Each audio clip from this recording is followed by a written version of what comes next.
نحمده ونستعينه ونستغفره ونعوذ بالله من شرور أنفسنا ومن سيئات أعمالنا من يهده الله فلا مضل له ومن يضلله فلا هادي له وأشهد أن لا إله إلا الله وحده لا شريك له وأشهد أن محمدًا عبده ورسوله أرسله بالحق بشيرا ونذيرا وداعيا إلى الله بإذنه سراجا منيرا أما بعد فإن خير الحديث كتاب الله وخير الهدي هدي محمد صلى الله عليه وسلم وشر الأمور محدثاتها وكل محدثة بدعة وكل بدعة ضلالة وكل ضلالة في النار.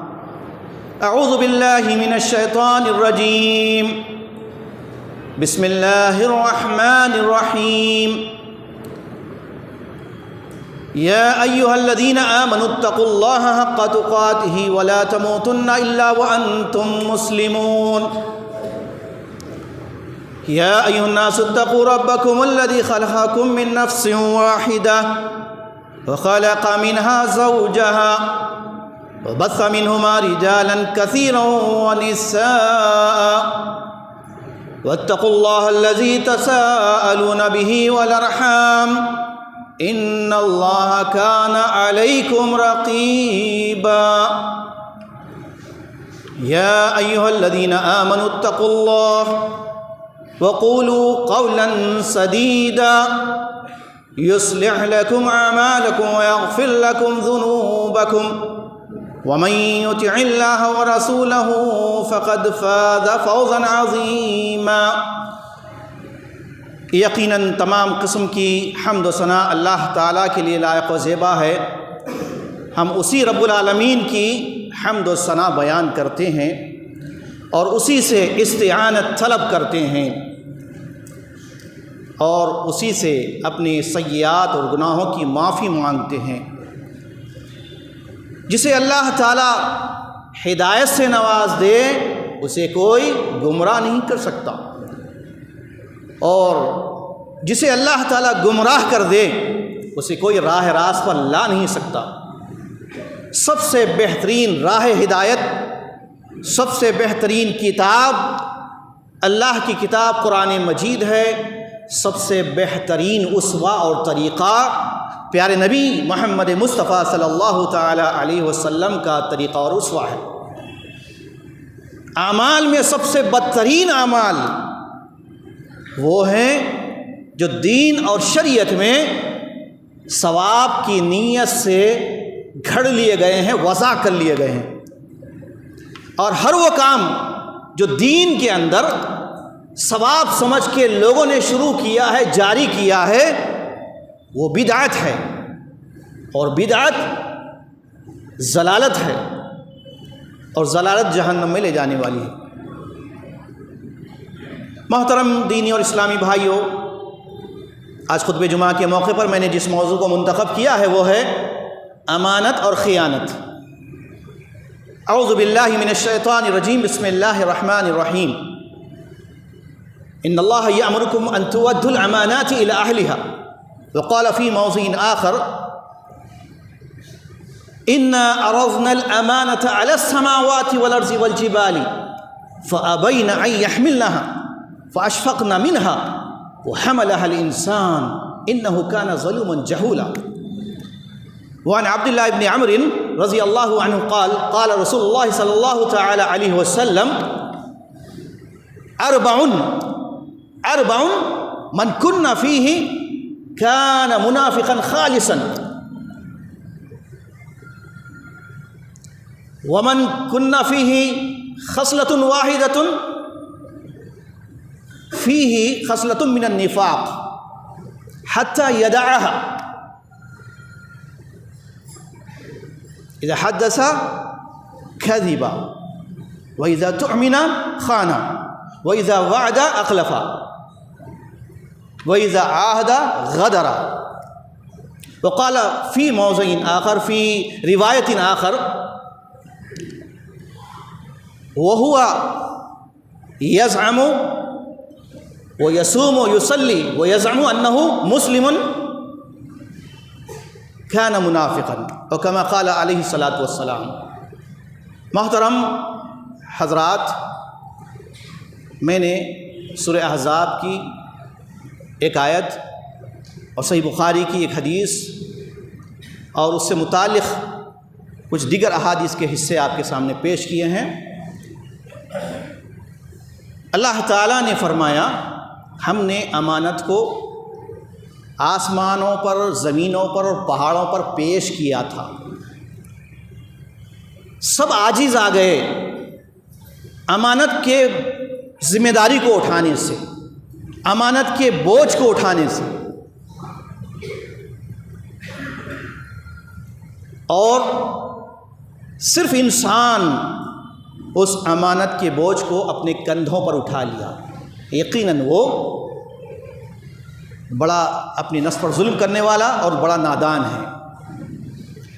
یہ آیت جس میں اللہ تعالیٰ نے امانت کا ذکر کیا، امانت کسے کہتے ہیں اور اس آیت کی تفسیر میں امانت کا معنی کیا ہے، تو اس آیت کی جو صحیح تفسیر ہے اس میں امانت کا معنی ہے قرآن مجید۔ تو اللہ فرماتا ہے کہ ہم نے اس قرآن مجید کو، اس بار گراں کو، اس امانت کو آسمان پر پیش کیا، زمین پہ پیش کیا، پہاڑوں پر پیش کیا۔ آسمان اور زمین اور یہ پہاڑ یہ بھی اللہ کی مخلوق ہے، لیکن اس کے اندر بھی حس پائی جاتی ہے۔ حس کیا چیز ہوتی ہے؟ یعنی جس کے اندر اچھے اور برے کی تمیز کا احساس ہو، جس کے اندر ذمہ داری کے قبول کرنے اور نہ کرنے کے نقصانات کا اندیشہ ہو، اس کا خطرہ لاحق ہو۔ تو آسمان و زمین اور یہ پہاڑ اللہ کے کلام، قرآن مجید کی ذمہ داری کو، قرآن مجید کو اپنے اوپر اٹھانے سے وہ عاجز اسی لیے آ گئے کہ ان کو احساس تھا، ان کو ذمہ داری معلوم تھی کہ کتنی بڑی ذمہ داری ہوتی ہے۔ پھر اللہ فرماتا ہے کہ وہ حملہ الانسان، انسان نے اس بار گراں کو اپنے اوپر لاد لیا، اٹھا لیا۔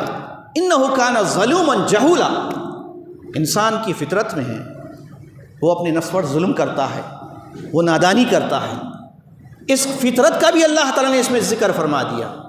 محترم حاضرین، قرآن و سنت کی اس امانت کے تعلق سے اگر ہم غور کرتے ہیں تو امانت کا لفظ بہت وسیع معنی ہے۔ امانت ایک وسیع معنی میں ہے۔ تو آئیے امانت کسے کہتے ہیں، امانت کی وسعتیں کیا ہیں، امانت کا معنی مفہوم کیا ہے شریعت مطہرہ میں، اور امانت کے کیا تقاضے ہوتے ہیں۔ توحید امانت ہے، اسلام امانت ہے، قرآن امانت ہے۔ کسی کا قول ہمارے پاس کہہ دیا گیا کہ یہ راز ہے تو اللہ کے نبی فرماتے ہیں المجالس الامانہ، مجلس کی باتیں امانت ہوتی ہے۔ اور اسی طرح ہم کو اللہ تعالیٰ نے جو نعمتوں سے نوازا ہے، یہ ساری نعمتیں امانت ہے، اور اس امانت کا ضد ہے خیانت، امانت کا اپوزٹ ہے خیانت۔ اور امانت کو سیدھے سادے مفہوم میں اگر ہم جاننا چاہیں تو اس کا مختصر معنی یہ نکلتا ہے کہ حقوق اللہ اور حقوق العباد کی ادائیگی کا نام امانت ہے، اور حقوق اللہ اور حقوق العباد میں کوتاہی کرنا، حق تلفی کرنا خیانت ہے۔ امانت کا لفظ صرف آج ہم کیا سمجھتے ہیں، کسی نے ہم کو کچھ چیز دی ہے رکھنے کہ بھائی یہ چیز تمہارے پاس امانت ہے، میں کچھ دن کے بعد لوں گا، تو عام لوگوں کے نزدیک بس اتنا ہی ہے کہ فلاں بھائی کی چیز میرے پاس امانت ہے، جب وہ مجھ سے مانگے گا تو میں اسے دے دوں گا۔ تو اتنا سا یعنی مختصر مفہوم آج عام مسلمانوں کے نزدیک ہے، یہی وجہ ہے کہ امانت کا لفظ جگہ جگہ پامال ہو رہا ہے، امانت کی دھجیاں اڑائی جا رہی ہے، امانت کو بدنام کیا جا رہا ہے۔ آئیے اللہ کے نبی صلی اللہ علیہ وسلم کی وہ صحیح حدیث صحیح بخاری میں اور دیگر سنن میں بھی اسی سے ملتی جلتی اور احادیث ہیں۔ میں نے جو حدیث پڑھی ہے حضرت عبداللہ بن عمر رضی اللہ عنہ سے، یہ حدیث مروی ہے، وہ کہتے ہیں اللہ کے نبی صلی اللہ تعالی علیہ وسلم نے فرمایا اربعن، 4 علامتیں ہیں، اربعن 4 سمٹمز ہیں، 4 نشانیاں ہیں، من کن فیہ، ان 4 علامتوں میں جو ملوث ہوگا، ان 4 علامتوں کا جو شکار ہوگا، کان منافقا خالصا، وہ خالص پیور منافق ہوگا، یعنی ہماری اپنی زبان میں وہ پکا منافق ہوگا، کان منافقا خالصا، وہ پکا منافق ہوگا جس کے اندر یہ 4 بری خصلتیں پائی جائے گی، بری عادتیں پائی جائے گی۔ اور اگر کسی کے نزدیک 4 میں سے کوئی ایک ہے تو نفاق کی ایک علامت اس کے اندر موجود ہے۔ نفاق کسے کہتے ہیں؟ دل میں کچھ رکھنا، زبان پہ کچھ کہنا، یہ لفظی معنی، لیکن شرعی اصطلاح میں نفاق کئی معنوں میں آتا ہے۔ آپ ابواب النفاق پڑھیے، ساری تفصیل معلوم ہوگی۔ آج کے اس دور میں جب کہ ہم دیکھ رہے ہیں کہ نفاق کا مرض بھی بہت پھیلتا جا رہا ہے، نفاق کی بیماری یہ قلبی مرض ہے، اور اسی طرح فتنوں کی لپیٹ میں امت کا ہر طبقہ آ چکا ہے، الا ماشاء اللہ، جس کو اللہ بچایا بس بچا لیا۔ تو اللہ کے نبی صلی اللہ علیہ وسلم فرماتے ہیں جس کے اندر یہ 4 علامتیں ہوگی وہ پکا منافق ہوگا، اور ایک علامت ہوگی تو نفاق کے ایک مرض میں مبتلا ہے، حتی یدعها، جب تک کہ اس ایک علامت کو، اس بری خصلت کو جب تک وہ نہیں چھوڑتا ہے۔ تو آپ صلی اللہ علیہ وسلم نے فرمایا کہ پہلی نشانی منافق کی پہلی نشانی۔ اب منافق کے اس لفظ کو اگر ہم قرآن حدیث کی اصطلاح میں دیکھیں تو اس کے کئی معنی آتے ہیں۔ ایک نفاق اعتقادی ہوتا ہے، یعنی آدمی دل سے جو نفاق کا مرض دل میں رکھتا ہے وہ کافر ہوتا ہے۔ اس کے بارے میں جو آیت ہے ان المنافقین فی الدرک الاسفل من النار، یعنی منافقین جہنم کے بالکل آخری طبقے میں ہوں گے۔ اور ایک دوسرا نفاق کی جو دوسری قسم ہے وہ نفاق عملی ہے، جس میں الا ماشاء اللہ ہم میں کہ تقریباً لوگ، ہم سب الا ماشاء اللہ گرفتار ہیں نفاق عملی میں، یعنی عملی طور پر نفاق کا مرض پایا جاتا ہے۔ حتی یداہا، جب تک کہ اسے ترک نہ کر دے، نہ چھوڑ دے۔ تو پہلی نشانی آپ صلی اللہ علیہ وسلم نے بیان فرمائی اذا حدث کذبا، جب بھی بات کرتا ہے تو جھوٹ کے سوا کچھ نہیں بولتا، جھوٹ ہی بولتا ہے، گفتگو کرتا ہے تو جھوٹ ہی بولتا ہے۔ اور کتنے ایسے لوگ ہیں جھوٹی بات سنتے ہیں اور سن کر جھوٹی بات کو افشا بھی کرتے ہیں، پھیلاتے بھی ہیں۔ تو اس کے بارے میں اللہ کے نبی نے فرمایا کہ آدمی کے جھوٹا ہونے کے لیے بس اتنا کافی ہے، اتنا کافی ہے کہ ہر سنی سنائی بات جس کی کوئی اصل نہیں ہے اور جس کی تحقیق نہیں کی گئی ہے، جو عدل پر مبنی نہیں ہے، جو سچائی پر مبنی نہیں ہے، جھوٹی بات یا بات میں کچھ اور بات مرچی مسالے لگا کر پیش کرتا۔ تو آپ صلی اللہ علیہ وسلم کی حدیث بھی سنی ہے کفا بالمرء کذبا ان یحدث بکل ما سمع۔ اگر ہم جھوٹے بننا چاہتے ہیں، اگر ہم جھوٹے بننا چاہتے ہیں، جبکہ اللہ نے کیا فرمایا کونوا مع الصادقین، سچوں میں شامل ہو جاؤ، سچائی کے علمبردار بنو اور حق و صداقت کو اپنا لو، یہ اللہ کا حکم ہے۔ لیکن نبی صلی اللہ علیہ وسلم کی حدیث سے معلوم ہوتا ہے کہ وہ آدمی جو بلا تحقیق کے سنی سنائی باتیں یا سنی سنائی حدیث جس کی کوئی اصل نہیں ہے، اتنی بہترین، اتنی جامع، اتنی جو ہے فکر انگیز اور اتنی جو ہے ہم کو جھنجھوڑنے والی یہ حدیث ہے کفا بالمرء کذبا ان یحدث بکل ما سمع، آدمی کے جھوٹا ہونے کے لیے اتنا کافی ہے کہ ہر سنی سنائی بات کو کہتا ہوا پھرے، پاس کرتا رہے، فارورڈ کرتا رہے، چاہے منہ سے کرے یا فون سے کرے۔ تو یہ ہے آدمی کے جھوٹا ہونے کی علامت۔ اگر سچے بننا چاہتے ہیں تو ہر بات کی تحقیق، ہر بات کی، خاص طور سے وہ باتیں جو دین و شریعت سے متعلق ہیں۔ لیکن کتنے افسوس کا مقام ہے کہ ہم نیوز کی باتوں کو حقیقت جان لیتے ہیں، ان بھکت بن کے، اندھے بن کر اس پر یقین کر لیتے ہیں۔ لیکن اگر دین کی بات ہوتی ہے، شریعت کی بات ہوتی ہے، کسی نے کہہ دیا قال رسول اللہ صلی اللہ علیہ وسلم بول کر ایک حدیث سنا دی، من گھڑت ضعیف حدیث، اور سامنے والا سن کر اس پہ یقین کر لیتا ہے، نہ صرف یقین کرتا ہے، ارے یہ حدیث ہے بول کر وہ فوری فارورڈ بھی کرتا رہتا ہے۔ تو آج یہی حال ہے۔ اسی طرح کسی کے متعلق آپ نے کوئی بات سنی، کوئی بھی بات ہو ایکس وائی زیڈ، آپ نے اسے سن کر تحقیق نہیں کیا بلکہ وہ بات کو آپ نے پھیلا دیا، تو آپ بھی مجرم، جس نے پہلے یہ فارورڈ کیا وہ پہلا، وہ جو ہے بڑا مجرم ہے۔ تو اس طرح معاشرے کے اندر جو فتنے پھیلتے ہیں، برائیاں پھیلتی ہیں، جرائم پھیلتے ہیں، نہ صرف جرائم بلکہ جھوٹ ایک ایسا گناہ ہے، جھوٹ ایک ایسا گناہ ہے جس سے پورا سماج، معاشرہ، ملک، جماعتیں، جمعیتیں، دین، سب کچھ تباہ ہو جاتا ہے۔ آپ دیکھ کر پورا سروے کر لیجیے، آپ صرف جھوٹ ایک ایسا گناہ ہے۔ آپ کو وہ بات بھی سناؤں اللہ کے نبی صلی اللہ علیہ وسلم کی۔ ایک شخص نے کسی نے پوچھا کیا مومن جو ہے چوری کر سکتا ہے؟ آپ نے فرمایا ہاں ممکن ہے۔ کیا مومن جو ہے گناہ کر سکتا ہے، زنا کر سکتا ہے؟ آپ صلی اللہ علیہ وسلم نے فرمایا کہ ہاں ممکن ہے۔ قتل کر سکتا ہے؟ ہاں ممکن ہے۔ کیا مومن جھوٹ بول سکتا ہے؟ آپ نے فرمایا نہیں، مومن جھوٹا نہیں ہوتا، یہ تو منافق کی علامت ہوتا ہے۔ تو کتنا جھوٹ آج ہمارے معاشرے میں، خاص طور سے ہم کتاب و سنت کے ماننے والوں میں پھیلا ہوا ہے، پھیلایا جا رہا ہے۔ تو جب تک معاشرے سے جھوٹ کا خاتمہ نہیں ہوگا، جھوٹ کو ہم جھوٹ نہیں سمجھیں گے، اور جھوٹ کے جو آج ہمارے اندر نقصانات ہم دیکھ رہے ہیں، اس حدیث کی روشنی میں آپ اندازہ لگائیں کہ نبی صلی اللہ علیہ وسلم فرماتے ہیں کہ جب گفتگو کرے تو جھوٹ بولے۔ تو جھوٹ معمولی گناہ نہیں ہے، گناہ کبیرہ ہے۔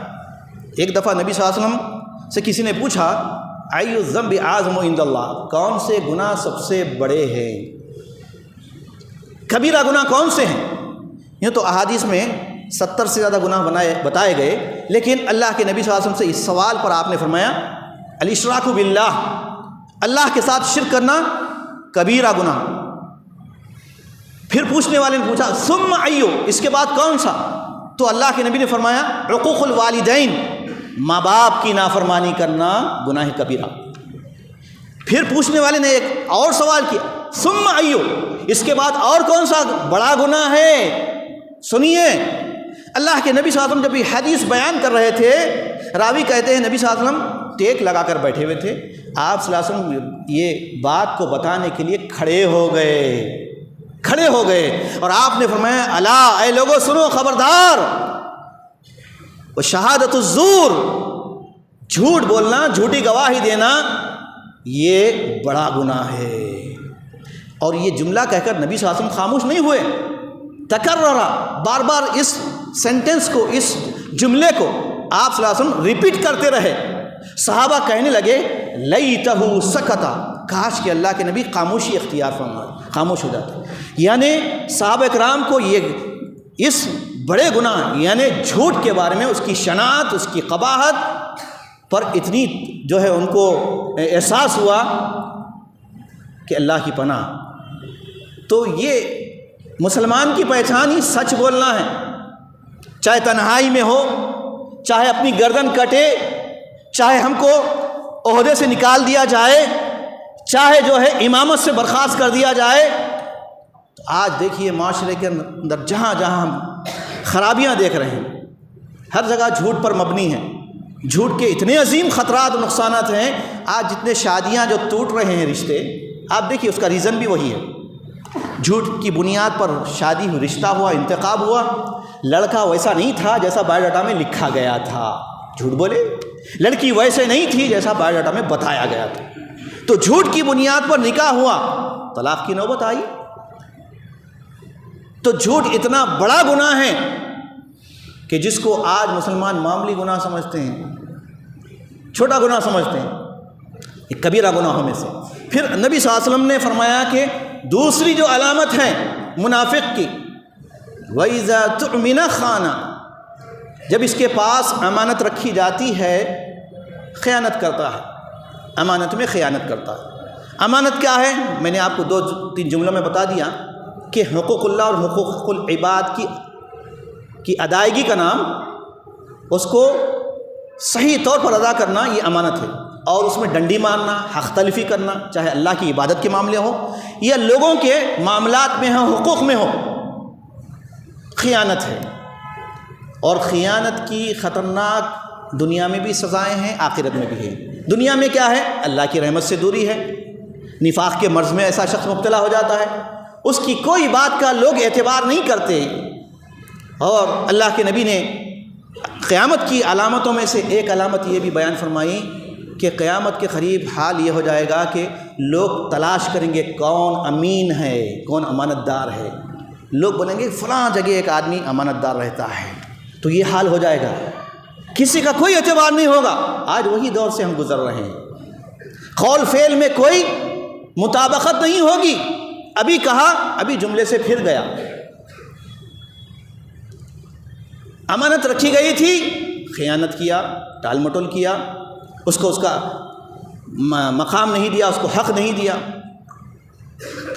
اور ایک حدیث سنیے، ایک نوجوان نے پوچھا کہ قیامت کب آئے گی، قیامت کب آئے گی؟ تو اللہ کے نبی صلی اللہ علیہ وسلم نے فرمایا اذا زجیت الامانۃ فانتظر الساعہ، جب تو معاشرے میں، ماحول میں یہ دیکھنے لگے کہ امانتوں میں خیانت ہونے لگے، جب امانتیں ضائع ہونے لگے، امانتیں ضائع ہونے لگے، اور امانتیں وہ پورے مفہوم کے ساتھ جو میں نے ابتدا میں کہا تھا، اسلام ہمارے پاس امانت ہے، ضائع ہو رہا ہے، یعنی ہم اسلام کا جیسا پرچار کرنا ہے، جیسے اس اسلام کی دعوت دینا ہے، ہم نہیں دے رہے ہیں، خیانت کر رہے ہیں۔ تو آپ صلی اللہ علیہ وسلم نے فرمایا جب تو یہ دیکھے معاشرے میں کہ امانتیں ضائع ہونے لگے، امانتوں کا پاس و لحاظ اٹھ جائے، لوگ امانتوں میں خیانت کرنے لگے، تو قیامت کی گھڑی کا انتظار کر۔ ہر طرح کے ہم خیانت کے مرتکب ہو رہے ہیں، امانت میں خیانت کر رہے ہیں۔ ایک بڑی امانت ہمارے پاس اسلام کی ہے، توحید کی دعوت ہے، اس کو بھی نہیں پہنچا کر ہم آج پورے ملک میں جو حالت ہو رہی ہے، جو درگت ہو رہی ہے ہم سب مسلمانوں کی، وہ دیکھ رہے ہیں، آنکھوں کے سامنے ہیں، ہماری کوئی وقت نہیں ہے۔ یہ کیوں ہو رہا ہے؟ یہی کہ ہم نے موت کو بھول گئے، ہم موت کو فراموش کر دیے۔ اور یہ قیامت کی علامتوں میں سے ہیں کہ قیامت کے قریب امت مسلمہ پر کفر کی یلغار ایسے ہوگی جیسے بھوکے لوگ کھانا کھانے کے لیے دسترخوان پہ ٹوٹ پڑتے ہیں، ویسے کفار مسلم پر، مسلمانوں پر ٹوٹ پڑیں گے۔ تو اللہ کے نبی صلی اللہ علیہ وسلم سے صحابہ نے پوچھا کیا اس وقت مسلمانوں کی تعداد کم ہوگی؟ آپ نے فرمایا نہیں، بہت زیادہ تعداد میں ہوں گے، لیکن ان کی حالت کا غصائی سائل سمندر کے جھاگ کے مانند ہو جائے گی، اور مسلمانوں کے دلوں میں وہن بیٹھ جائے گا۔ صحابہ نے پوچھا کہ وہن کیا چیز ہے؟ تو آپ نے فرمایا حب الدنیا و کراہیت الموت، دنیا سے محبت زیادہ ہو جائے گی، موت سے کراہت۔ آج یہ دنیا سے بے انتہا محبت ہی کا نتیجہ ہے کہ ہر جگہ ہم خیانت کر رہے ہیں، ڈنڈی مار رہے ہیں، دین کی تعلیم کے سلسلے میں، دین کی دعوت کے سلسلے میں، اللہ کے کلام قرآن مجید کی دعوت کو پہنچانے کے سلسلے میں، نبی صلی اللہ علیہ وسلم کی صحیح احادیث کو جانتے بوجھتے لوگ اس کا صرف اندھی تقلید کی وجہ سے ترک کر رہے ہیں۔ تیسری علامت جو اللہ کے نبی صلی اللہ علیہ وسلم نے فرمایا، منافق کی تیسری علامت، اذا وعد اخلفا، جب وعدہ کرتا ہے تو وعدے کو توڑ دیتا ہے، وعدہ خلافی کرتا ہے۔ عہد و پیمان کو توڑنا یہ یہودیوں کی علامتیں ہیں، وعدے کر کے وعدہ خلافی کرنا۔ اللہ تعالیٰ نے قرآن میں حکم دیا اوفوا بالعقود، اپنے عہد و پیمان پر ڈٹے رہو اور اس کو پورا کرو، اور امانت کو ان کے اہل تک لوٹا دو۔ اور قیامت کی ایک گھڑی، قیامت کی علامت یہ بھی ہے کہ قیامت کے قریب، قرب قیامت، لوگوں کے اندر ایک مرض آ جائے گا کہ لوگ دین کے معاملے میں، شریعت کے معاملے میں کس سے فتوے پوچھیں گے؟ جہلاء سے پوچھیں گے، اہل علم سے، علماء سے نہیں پوچھیں گے۔ ایک علماء حق ہے اور ایک دوسرے علماء سو ہے، تو علماء حق سے فتوے پوچھنا چھوڑ کر جہلاء سے پوچھیں گے۔ جہلاء کیا کریں گے؟ لوگ جو ہے ایسے جاہلوں کو اپنا پیشوا، اپنا امام، اپنا قائد، اپنا لیڈر، اپنا حکمران بنائیں گے، ذلوا فاضلوا، خود ذلیل گمراہ ہوں گے اور انسانیت کو، سماج کو بھی گمراہ کریں گے۔ یہ اس وقت ہوگا کہ اذا وسد الامر الى غیر اہلہ، کسی بڑے معاملات کو، چاہے مسجد کا معاملہ ہو، مدرسے کا معاملہ ہو، جماعت و جمعیت کا معاملہ ہو، تنظیموں کا معاملہ ہو، اس معاملے میں اگر لوگ اہل علم کو چھوڑ کر، اس کے لائق لوگوں کو چھوڑ کر نالائق لوگوں کو، اذا وسد الامر الی غیر اہلہ، یعنی نااہل لوگوں کو اپنا بڑا بنا لیں گے، تو یہ بھی قیامت کی نشانی ہے۔ الغرض نبی صلی اللہ علیہ وسلم کی حدیث میں نبی صلی اللہ علیہ وسلم نے فرمایا کہ قیامت کے قریب جو حالات ہوں گے، وقفے وقفے سے فتنے بڑی تیزی سے پھیلیں گے اور نفاق کا مرض بہت عام ہو جائے گا۔ تو نفاق کی یہ تیسری علامت جو نبی صلی اللہ علیہ وسلم نے بیان فرمائی، اس کے بعد ایک اور چوتھی علامت بھی ہے، وَإِذَا عَاهَدَ غَدَرَ، جب وَإِذَا قَاسَمَ فَجَرَ، ایک اور حدیث میں ہے کہ جب وہ بات چیت یعنی گفتگو ہوتی ہے، جھگڑا ہوتا ہے، کسی قسم کی جو ہے بحث تکرار ہوتی ہے، تو اس موقع پر وہ گالی گلوچ پر اتر آتا ہے۔ یہ نفاق کی، منافق کی علامتیں ہیں۔ اب اس کے بعد میں بالکل اختصار کے ساتھ اس امانتوں میں جو خیانتوں کا معاملہ ہے، اس کی اصلاح کیسے ہوگی۔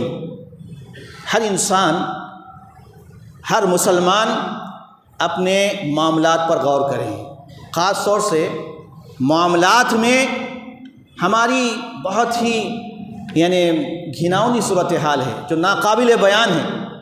الحمدللہ کتاب و سنت کے ماننے والے توحید میں 100% پکے ہیں۔ سنت کے معاملے میں ایک ایک سنت کو ادا کرنے کے لیے ہم کسی کی رو رعایت نہیں کرتے، لیکن کاروبار کے معاملے میں کیا کاروبار ہے ہماری تجارتیں کیسی ہے، ہمارے معاملات کیسے ہیں، اس پر ہم لوگ غور نہیں کرتے۔ گویا ہم نے تجارت کو، معاملات کو، اخلاقیات کو، معاشرت کو دین سے نکال دیا ہے۔ ہم نے دین کو بالکل مختصر کر کے رکھ دیا۔ توحید پرست ہونا، پکے توحید والے ہونا، ایک اللہ کو ماننے والے ہونا، اللہ کے سوا کسی اور کو شرک کرنے والے نہیں ہونا، اور توحید کے ساتھ سنت رسول کو اپنانا، صحابہ اکرام کے منہج پر پورا چلنا۔ اس کے علاوہ جو معاملات ہے، جیسا کہ اس حدیث میں بتایا گیا کہ گفتار میں، رفتار میں، معاملات میں، گفتگو میں، تعلقات میں اگر گڑبڑ ہے، ہم جو ہے اللہ کے نبی صلی اللہ علیہ وسلم کے اسوے کو چھوڑ کر اگر اس نفاق کے مرض میں مبتلا ہوتے ہیں، تو پھر یاد رکھیے ہماری کوئی عبادتیں، ہماری کوئی نیکیاں قبول نہیں ہوگی۔ یہ اور بات ہے کہ توحید میں راسخ ہونے کی وجہ سے گناہوں کی سزا ملنے کے بعد بخش دیے جائیں گے انشاءاللہ، لیکن یاد رکھیے قیامت کے دن جہنم کا جو عذاب ہوگا، جہنم کی جو سزائیں ہوں گی، اس میں اتنی خطرناک سزائیں ہیں کہ ناقابل بیان ہیں۔ جیسے کہ حدیث میں آتا ہے کہ اگر کسی نے دھوکہ دیا تو قیامت کے دن اس کی پشت سے جو ہے ایک تیر داغا جائے گا، تو اس کو ایسا عذاب دیا جائے گا اور جھوٹ بولنے والے کی زبان کاٹی جائے گی۔ قیامت کے دن جب کہ انسان آج جو ہے جھوٹ کو جو ہے سچ بول رہا ہے، اور یہ بھی قیامت کی نشانی ہے کہ لوگ جو ہے سچے کو جھوٹا سمجھیں گے اور جھوٹے کو سچا سمجھیں گے، خائن کو، خیانت کرنے والے کو امانت دار سمجھیں گے اور امانت دار کو خائن سمجھیں گے۔ اس لیے دین کے معاملے میں ہم پھونک پھونک کر قدم رکھیں، کہیں ایسا نہ ہو کہ ہماری جو ہے زبان کی غلط استعمال سے، ہمارا جو ہے زبان کا اگر غلط استعمال ہوگا، کسی پر تہمتیں لگائیں گے، کسی پر الزام دھریں گے، کسی پر جھوٹ گھڑیں گے، تو یاد رکھیے حدیث کے حوالے سے میں یہ بات کر رہا ہوں کہ اللہ کے نبی صلی اللہ علیہ وسلم نے فرمایا کہ اگر کسی نے کسی پر کوئی الزام لگایا، تہمتیں لگائی، اور وہ اس کا حقدار نہیں تھا، تو اللہ تعالیٰ اس کو ذلیل و رسوا کرے گا، اگرچہ کہ وہ گھر کے کونے میں چھپا ہوا کیوں نہ ہو۔ تو اس بات کو یاد رکھ لیجئے، دین کے معاملے میں ہم نے بہت تساہل برتا ہے۔ ہم یہ سمجھ رہے ہیں کہ بس توحید میں راسخ ہونا، نمازوں کی پابندی کر لینا، سنتوں کی پیروی کرنا، بس اتنا دین نہیں ہے۔ دین کے بارے میں ایک حدیث سنا کر میں اپنی بات ختم کرتا ہوں۔ نبی صلی اللہ علیہ وسلم فرماتے ہیں کہ لا دین لا ایمان لمن لا امانت لہ، اس آدمی کا ایمان ہی نہیں ہے، یعنی وہ آدمی ایماندار نہیں ہے جس کے پاس امانت کا پاس و لحاظ نہیں، ولا دین، اور اس آدمی کا دین معتبر نہیں ہے، لمن لا عہد لہ، جو وعدہ کر کے توڑ دیتا ہے، جس کے پاس عہد و پیمان کی، میثاق کی، ایگریمنٹ کی کوئی ویلیو نہیں ہے۔ تو آج کہاں کہاں ہم غبن کر رہے ہیں، دھوکہ دے رہے ہیں، کس کو دھوکہ دے رہے ہیں ہم، اور کتنا جو ہے جھوٹ کو جو ہے سچ بتانے کے لیے کتنوں کے حوالے لے رہے ہیں۔ دنیا میں جو ہے حالت یہ ہے کہ انسان جھوٹ سے بھی پاس ہو جاتا ہے، کیونکہ دنیا کی جو چور عدالتیں ہوتی ہیں، چور وکلا ہوتے ہیں، جھوٹے وکلا ہوتے ہیں، یہ تو آپ کو سرٹیفکیٹ دے دیں گے کہ جناب جو ہے باعزت بری ہو چکے ہیں۔ یاد رکھیے دنیا میں چلے گی یہ سب چیزیں، لیکن قیامت کے دن اللہ کے دربار میں کوئی سفارش نہیں کرے گا، وہاں پر یہ جھوٹے دستاویزات کام نہیں آئیں گے۔ وہاں کیا کام آئے گا؟ اللہ تعالیٰ دل میں کیا ہے، تمہارا عقیدہ کیا ہے، تمہارا ایمان کیا ہے وہ دیکھے گا، تمہاری نیتوں کو دیکھے گا۔ تو ساری باتوں کا خلاصہ یہی ہوا کہ ہم اپنی اصلاح کریں، اپنی ذات کی، اپنے اعمال کی، اپنے عقائد کی، اپنے معاملات کی، اپنے گھر والوں کی، اپنے بیوی بچوں کی، اور یہ دین کا ہم پر حق ہے۔ اگر یہ نہیں کرتے ہیں اور صرف کچھ چیزیں ہم فارمیلٹی ادا کر لیتے ہیں، تو یاد رکھیے یہ ہم سب کی بہت بڑی بھول ہے، ہم بہت غلط راستے پر جا رہے ہیں۔ تو اس لیے غلطی پر ٹوکنا یہ ہم سب کی ذمہ داری ہے، چاہے غلطی کوئی بھی کرے۔ وقت کے امیر المومنین عمر بن خطاب رضی اللہ عنہ بیان کر رہے تھے، لوگوں سے کہہ رہے تھے اسمعوا واطیعوا، لوگوں سنو اطاعت کرو۔ حضرت سلمان اٹھے کھڑے ہوئے، بولیں گے آپ کی بات نہ سنیں گے نہ اطاعت کریں گے۔ پہلے آپ یہ بتائیے کہ بیت المال سے سب کو ایک ایک چادر دی گئی، آپ جو جبہ پہن رکھے ہیں اس میں تو ایک چادر میں اتنا بڑا جبہ نہیں بن سکتا، تو اب اس وقت کیا حالت ہوئی ہوں گی ان کی۔ لیکن ہمارے جو خلفاء تھے، امراء تھے، حکماء تھے، خلفاء راشدین تھے، ان کی ساری زندگی حق و صداقت کی تھی، وہ حرام مال نہیں کھاتے تھے، ان کی زندگیاں جو ہے کتاب و سنت کے مطابق گزرتی تھی، وہ سچائی کے علمبردار تھے۔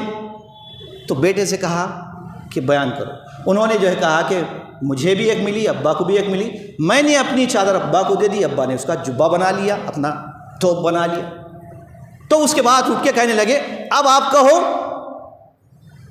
آپ کی بات ہم سنیں گے بھی، اطاعت بھی کریں گے۔ تو ساری باتوں کا خلاصہ یہی ہوا کہ ہم اپنے اعمال کی اصلاح کریں، ہماری گفتگو سچائی کی ہو، نفاق کے مرض سے ہم بالکل برات ظاہر کریں، ہماری قول میں بھی سچائی ہو، ہمارے فعل میں بھی، ہمارے عمل میں بھی، اور سب سے بڑھ کر ہماری نیتوں میں سچائی ہو، نیت میں پاکیزگی آ جائے، اللہ کے لیے، اللہ کو خوش کرنا ہے، دنیا کو نہیں۔ دنیا کے دولت پرستوں کو نہیں، کسی کی چاپلوسی نہیں، کسی کی ہمدردی نہیں۔ آج رہے گی ہمدردیاں، آج رہے گے تعلقات، آج رہیں گے دوستیاں، لیکن قیامت کے دن کسی کی دوستی، رشتہ داری، تعلقات کچھ بھی کام نہیں آئیں گے۔ وہاں انسان جو ہے جھوٹ بول بول کر تھک جائے گا، تو اللہ تعالیٰ کیا کرے گا؟ پورے اس کے زبان پہ تالے ڈال دیے جائیں گے، کیونکہ زبان سے ہی جھوٹ بولتا نا انسان۔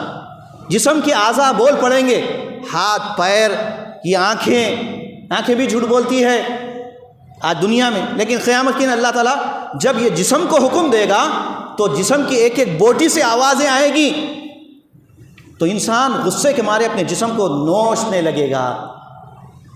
تو جسم کی اعضاء سے کیا آواز آئے گی؟ انطقنا اللہ الذی انطق کل شیء، اے انسان تو آج ہمیں کیوں ملامت کر رہا ہے؟ اسی رب العالمین نے جو ہر ایک کو زبان دینے والا ہے، اس نے ہم کو گویائی زبان عطا کی ہے۔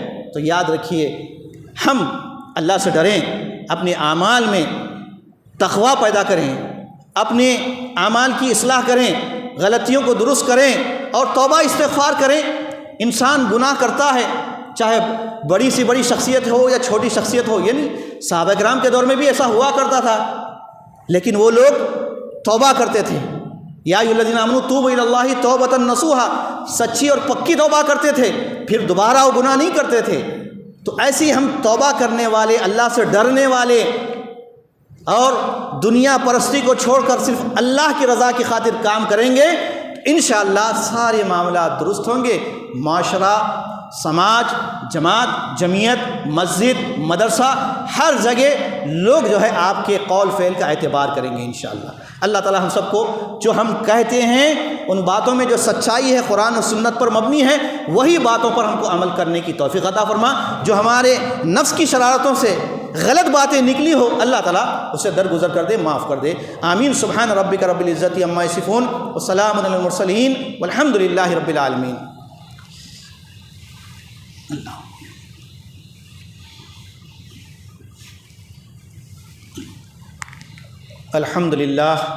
الحمد للہ نحمده ونستعینه ونستغفره ونعوذ باللہ من شرور انفسنا ومن سیئات اعمالنا، من يهده الله فلا مضل له ومن يضلل فلا هادي له، واشهد ان لا اله الا الله وحده لا شريك له، واشهد ان محمدا عبده ورسوله۔ ان الله وملائكته يصلون على النبي يا ايها الذين امنوا صلوا عليه وسلموا تسليما۔ اللهم صل على محمد وعلى ال محمد كما صليت على ابراهيم وعلى ال ابراهيم انك حميد مجيد۔ اللهم بارك على محمد وعلى ال محمد كما باركت على ابراهيم وعلى آل إبراهيم إنك حميد مجيد۔ اللهم اغفر للمؤمنين والمؤمنات والمسلمين والمسلمات الأحياء منهم والأموات۔ اللهم انصر من نصر دين محمد صلى الله عليه وسلم واخذل من خذل دين محمد صلى الله عليه وسلم ولا تجعلنا منهم آمين۔ عباد الله رحمني ورحمكم الله، إن الله يأمر بالعدل والإحسان وإيتاء ذي القربى وينهى عن الفحشاء والمنكر والبغي يعظكم لعلكم تذكرون، واذكروا الله يذكركم وادعوه يستجب لكم ولذكر الله تعالى أعلى وأولى وذو أجل وأتم وأكبر۔